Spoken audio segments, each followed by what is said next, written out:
جس سے محبت ہوتی ہے اس کے نام سے بھی محبت ہوتی ہے، اس کا نام آرام جاں ہوتا ہے، اس کا ذکر باعث سرور ہوتا ہے۔ حضرت ابوبکر صدیق کو نام مصطفیٰ سے کتنا پیار ہے کہ حضرت بلال اذان دے رہے ہیں، جب اس جملے پہ پہنچے اشہد ان محمد رسول اللہ، تو حضرت ابوبکر صدیق نے انگوٹھے چومے، آنکھوں سے لگائے اور درود پڑھا۔ نبی پاک صلی اللہ علیہ وسلم دیکھ رہے تھے، آپ نے یہ نہیں کہا ابوبکر یہ اس کام کا تو میں نے حکم نہیں دیا، تم نے خود سے یہ کام کیوں شروع کر دیا، یہ نہیں فرمایا۔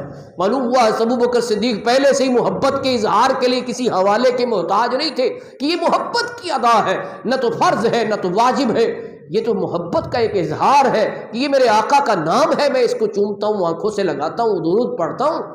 تو حضور دیکھ رہے تھے۔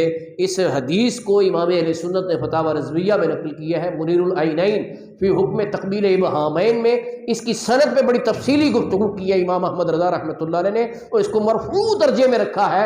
فرماتے ہیں کہ حضور نے فرمایا من فعل مثل ما فعل خلیلی فقد حلت علیہ شفاعتی، جس نے ایسے کیا جیسے میرے دوست نے کیا ہے۔ کیا فرمایا؟ خلیلی، میرا خلیل، میرا دوست۔ میں کہتا ہوں ساری روایتیں بھی اگر آپ یاد نہ رکھ پاؤ، اتنی بات کہہ دے جس کو حضور اپنا یار کہیں، جس کو حضور اپنا فرینڈ کہیں، جس کو حضور اپنا بیلی کہیں، جس کو حضور اپنا یار کہیں، اس کی یہ شان میں اور آپ کیا بیان کریں گے۔ فرمایا جس نے ایسے کیا جیسے میرے خلیل نے کیا ہے، میرے دوست نے کیا ہے، تو اس کے لیے میری شفاعت حلال ہو گئی۔ یہ فضیلت ہے سرکار کا نام چومنے کی۔ فرمایا اس کے لیے میری شفاعت حلال ہو گئی۔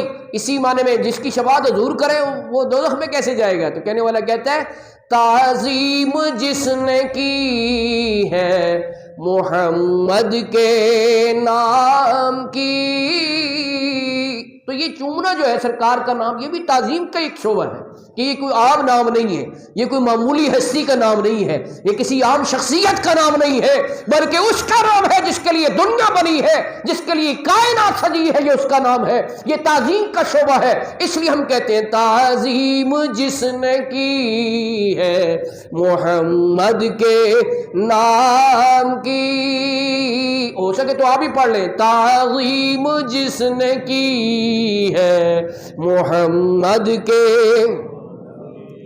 تعظیم جس نے کی ہے، تعظیم جس نے کی ہے محمد کے نام کی، اللہ نے اس پہ آتش دوزخ حرام کی، اللہ نے اس پہ آتش دوزخ حرام کی۔ تو حضرات محترم،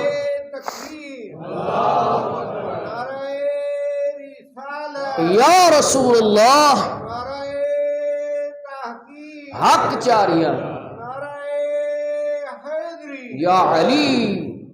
تو حضرات محترم، کیسا حضور کے نام پاک سے محبت کا انداز ہے حضرت ابوبکر صدیق کا۔ تفسیر کبیر میں امام فخر الدین رازی نے لکھا ہے کہ سرکار دو عالم صلی اللہ علیہ وسلم کی انگوٹھی مبارک تھی جس سے آپ مہر لگایا کرتے تھے۔ تو انگوٹھی جو ہے یہ سرکار کی سنت تو ہے، لیکن صرف چاندی کی انگوٹھی ہونی چاہیے اور 4.5 ماشے سے کم وزن کی۔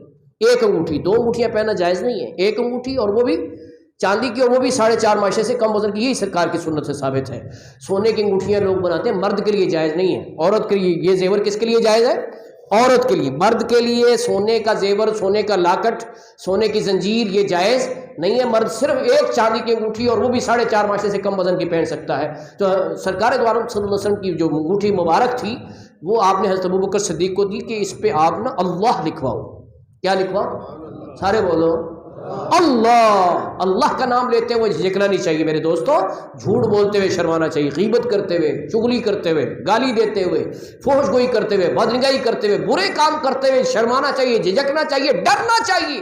لیکن اللہ کا ذکر کرتے ہوئے جو شرم حائل ہوتی ہے وہ جھوٹی شرم ہوتی ہے۔ ذرا بلند آواز سے کہیے کہ کیا لکھوانے کا حکم دیا؟ اللہ، خالق و مالک کائنات، رب العالمین کا اسم ذات اللہ، یہ لکھنے کا حکم دیا کہ جاؤ میری مہر پہ اللہ کا نام لکھا ہونا چاہیے۔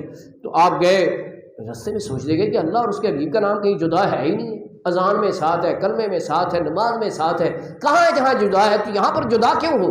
تو خود ہی محبت میں سونار سے کہا اس پہ لکھو اللہ محمد، ساتھ حضور کا نام بھی لکھ دو۔ دیکھو محبت میں پوچھنے کی ضرورت ہی نہیں ہے، یہ لوگ ایسے ہی پوچھتے رہتے ہیں کہ یہ کہاں لکھا ہے، وہ کہاں لکھا ہے، میلاد کہاں لکھا ہے، جلوس کہاں لکھا ہے، جلسہ کہاں لکھا ہے، جڑیاں کہاں لکھی، چراغا کہاں لکھا ہے؟ اور دل سے پوچھو دل کیا کہتا ہے تمہارا؟ حضور کی آمد پہ کیا جشن نہیں ہونا چاہیے؟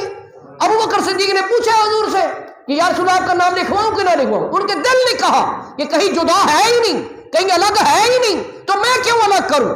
حضور سے نہیں پوچھا، نہ پوچھنے کی ضرورت محسوس کی، خود سے ہی کہہ دیا کہ سرکار کا نام بھی ساتھ لکھ۔ اس نے لکھ دیا، جا کر جب پیش کی حضور نے ملاحظہ فرمایا ابو بکر میں نے تو کہا تھا اللہ لکھوا کے لاؤ، تم نے اس پہ اور بھی لکھوا دیا۔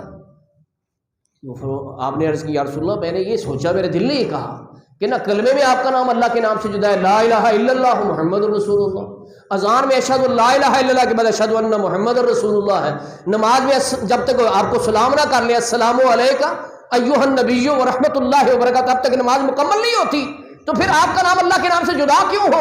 اس لیے میں نے خود سے ہی کہہ دیا میں اس میں محمد بھی لکھو۔ تو آپ نے فرمایا لیکن ابو بکر اس پر تو تمہارا نام بھی لکھا ہوا ہے۔ عرض کی یا رسول اللہ یہ میری ضرورت نہیں ہے، میں نے تو کہا ہی نہیں، یہ لکھا گیا ہے۔ تو یہ گفتگو ہو رہی ہے، جبریل امین علیہ السلام بارگاہ رسالت میں حاضر ہوتے ہیں، عرض کرتے ہیں کہ یا رسول اللہ، اللہ پاک فرماتا ہے کہ ابو بکر نے یہ نہ چاہا کہ آپ کا اور ہمارا نام جدا ہو، اور ہم نے یہ نہ چاہا کہ آپ کا اور ابو بکر کا نام جدا ہو، ہم نے یہ نہ چاہا کہ آپ کا اور ابو بکر کا نام جدا ہو، اور ایسا ہی ہے، حقیقت بھی ایسی ہی ہے۔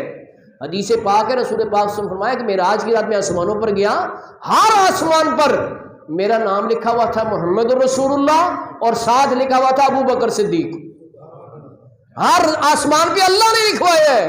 تو اللہ پاک نے فرمایا کہ یہ نہیں چاہتا کہ ہمارا اور آپ کا نام جدا ہو، اور ہم یہ نہیں چاہتے کہ آپ کا اور ابو بکر کا نام جدا ہو۔